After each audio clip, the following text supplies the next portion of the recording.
Դուք գիտեք, հարգելի բարեկամներ, որ մարզերում զորակոչի եւ զորավահավաքի պատասխանատուն մարզպետներն են։ Հայաստանի Հանրապետությունում կա 10 մարզ։ Հայաստանի Հանրապետությունում կա 10 մարզպետ։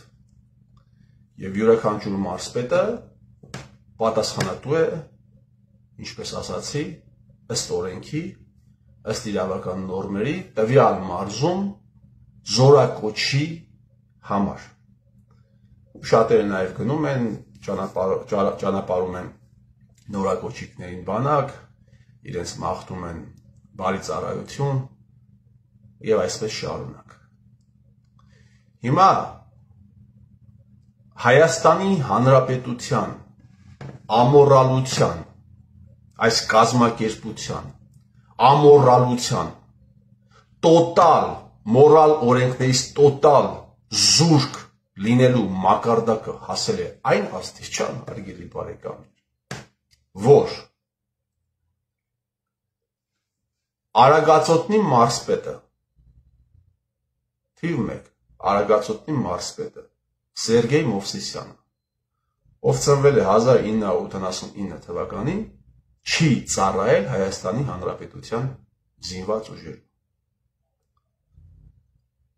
Թիվ 2,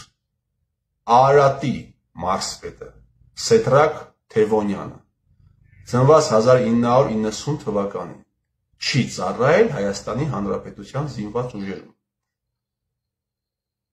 Բայց զորակոչի պատասխանատու են, դուք պատկերացնում եք,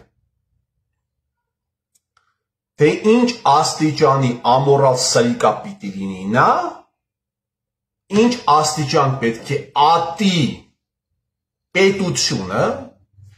ինչ աստիճան պետք է ատի ազգը, որ նման կադրային քաղաքականություն իրականացնի։ Սա, հարգելի բարեկամներ, սա պատահականություն չի։ Հիմա շարունակում եմ։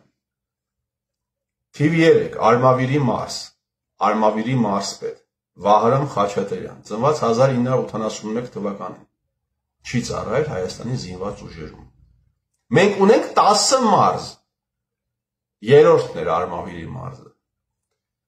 Լոռու մարզ, մարզպետ Արեն Մկրտչյան, ծնված 1992 թվականին, չի ծառայել Հայաստանի զինված ուժերում։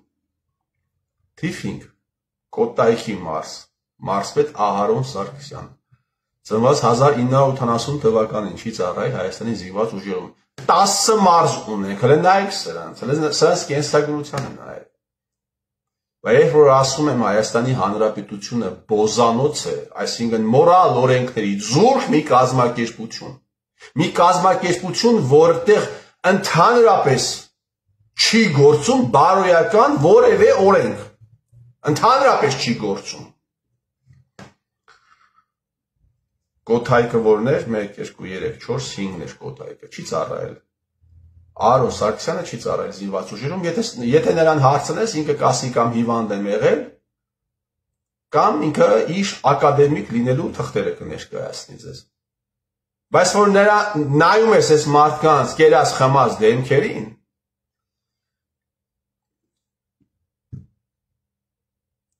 եւ նայում ես սրանց խոսքերին, չի երևում, որ սրանք գիտության հետ որևէ առնչություն են ունեցել։ 6. Շիրակի մարզի ղեկավարն է Դավիթ Արուշանյանը, ծնվել է 1981 թվականին, չի ծառայել Հայաստանի զինված ուժերում։ 7. Սյունիքի մարզ Ռոբերտ Ղուկասյան, ծնված 1970 թվականին, չի ծառայել զինված ուժերում։ 8. Վայոց ձոր Վահագն Արսենյան, այսօր են սրան նշանակել, չի ծառայել Հայաստանի զինված ուժերում։ 9. Տավուշի մարզ Հայկ Ղալումյան, ծնված 1974 թվականին, չի ծառայել Հայաստանի զինված ուժերում։ Ուրեմն 10 մարզերից, հարգելի բարեկամներ, 10 մարզերից, 10 մարզպետներից միայն մեկում է, մեկի ղեկավարն է, Գեղարքունիքի ղեկավարն է, ծառայել Հայաստանի Հանրապետության զինված ուժերում։ 9-ի ղեկավարները, զորակոչի պատասխանատուները չեն ծառայել Հայաստանի Հանրապետության զինված ուժերում։ Սա ընդգծված, ուրույն, մտածված, գիտակցված կադրային քաղաքականություն է, որը վարում է Հայաստանի Հանրապետության զինված ուժերում չծառայած Նիկոլ Փաշինյանը։ Իր երկու տեղակալների հետ, Մեհեր Գրիգորյանի հետ, չի ծառայել Հայաստանի Հանրապետության զինված ուժերում եւ Տիգրան Խաչատրյանի հետ չի ծառայել Հայաստանի զինված ուժերում։ Սա խայտարակություն է։ Սա ուղղակի խայտարակություն է։ Նաեւ պիտի ձեզ ասեմ, որ Երևան քաղաքի ղեկավարը Տիգրան Ավինյանը, ում նայում ես ճակատին գրված է Psorias $14900 ճակատին է գրված։ Բնականաբար չի ծառայել Հայաստանի զինված ուժերում։ Հիմա այսպիսի հարաբերություններով պետությունը գոյություն ունենալու, չասեմ իրավունք, պետությունը գոյություն ունենալու ինչպիսի շանսեր ունի։ Այս նույն մոտեցումը տարբեր ոլորտներում է։ Մենք ապրում ենք մի այնպիսի ժամանակներ, երբ այս կամ այն կերպ բանակից ազատված տականքները, նույն պատմությունը ձեզ ասեմ, նույն մոտավորապես վիճակը կառավարությունում է, այսինքն ժամանակին մարդիկ օգտագործելով իրենց կապերը, փողերը, ճարպկությունը, սրիկայությունը, ստորաքարշությունը ազատվել են զինված ուժերում ծառայությունից եւ այդ կաստան հետագայում դարձել է Հայաստանի Հանրապետությունում քաղաքականություն որոշող, քաղաքականություն մշակող, քաղաքականություն իրականացնող։ Նու սրանք բնականաբար քաղաքականություն ոչ որոշում են, ոչ մշակում են, բայց իրականացնում են տեղերում։ Մարզպետներ կառավարության տարածքային քաղաքականությունը իրականացնող օղակներն են։ Եվ այս մարդիկ այն մարդկանց, ովքեր 2 տարի ծանր ծառայություն են ունեցել, 2 տարի ծանր ծառայություն են ունեցել Հայաստանի եւ Արցախի տարբեր հատվածներում, այս մարդիկ տվյալ մարդիկ, այս փոքրամասնությունը, բայց որոնք իշխում են, որոնք միշտ են իշխել։ Զինված ուժերում ծառայած զինվորներին ճանաչել են օֆիցիալ օկուպանտ խուժաններ։ Հիմա այսպիսի պետությունը գոյություն ունենալու ինչպիսի շանս ունի։ Երկարաժամկետ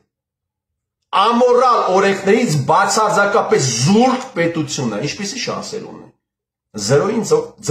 Զերոյին ձգտող։ Այս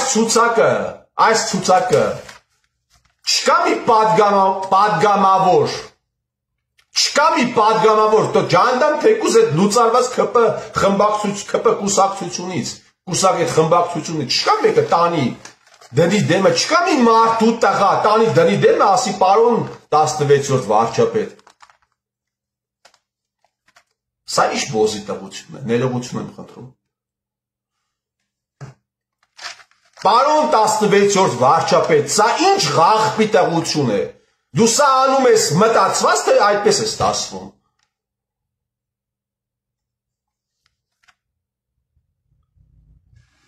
Ու այսպես հողանձնողին հողին կհանձնենք, ես վստահ եմ, որ սրանց, եթե բան անենք, կենսագրությունը հետ տանք, սրանք, իրենց դաստիարակողները, սա այդ ոչ մի թիզականներն են։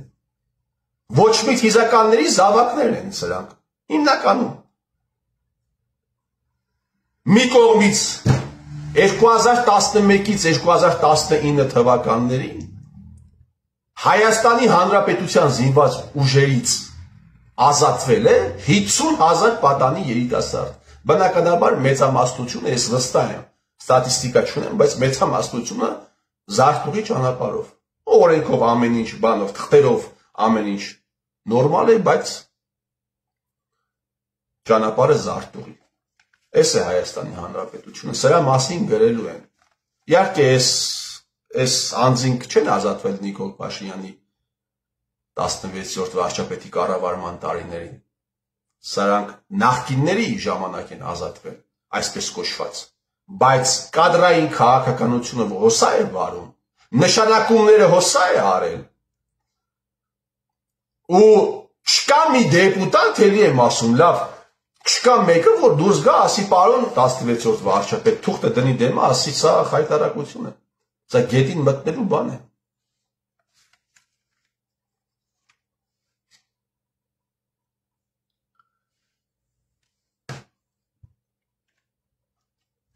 Ահա այսպիսի պետություն, ահա այսպիսի ամեն ինչ կարելի է կոչել, այս կազմակերպությունը կարելի է ամեն ինչ անվանել, բացի պետությունից։ Ինչ ուզում եք դրեք անունը, սա պետություն չի։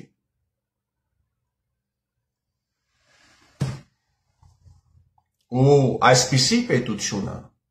այսպիսի ֆորմալ պետություն, այսպիսի այս հարաբերություններով կազմակերպությունը երկարաժամկետ ձգելու, այսպես ասեմ, ոսկեղենիկ հայերն եմ ասել, ձգելու որևէ շանս չունի։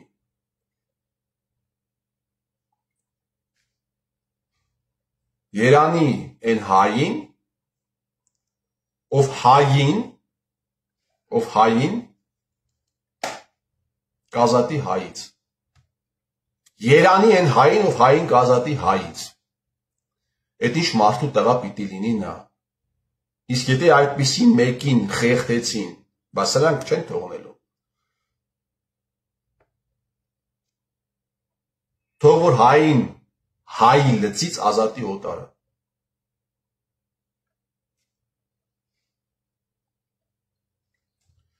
Ես դեր տիրոջները